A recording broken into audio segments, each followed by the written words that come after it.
If I could snap my fingers and change one thing to make a difference in safety, I would create a transportation system in California and across the nation that is free of high-risk roads.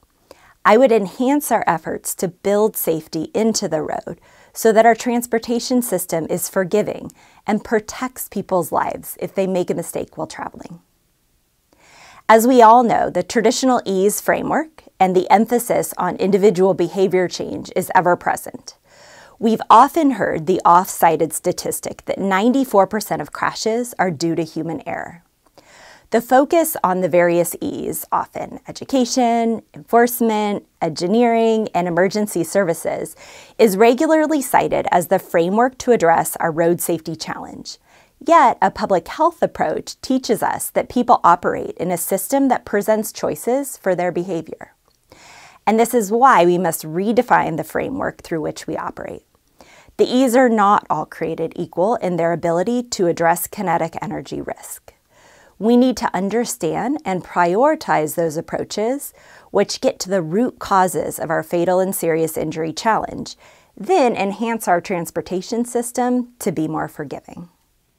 Each road would be designed and built for users' safety, given the context and the use of that very roadway.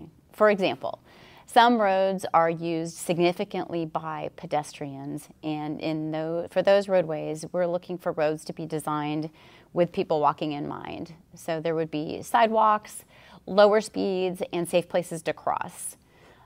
Some roadways have evolved over time. So we have some roads that were built with cars in mind, but the use has evolved over time. And in that case, similarly, if we have people walking along that roadway, we would want to take a new look at that road and have it now built and designed with pedestrians in mind, implementing proven safety countermeasures to put that into effect. Everyone is working hard to put this safety into place in all of our projects, making improvements. And every one of those improvements gets us a step closer to stronger and safer communities. Whew. If I could just snap my fingers and change one thing regarding safety, it would be increased funding related to pedestrian infrastructure. I will say that we know whether it's federal funding, local funding, we do not allocate enough money for sidewalks, for crosswalks, for traffic signals that allow people to cross, pedestrian islands. These are all things that help improve safety. I always, when I speak at different communities, I always say if I see a road more than 4 lanes, undivided, I know that this is probably where people are being killed and seriously injured in a traffic-related crash, and it usually rings true.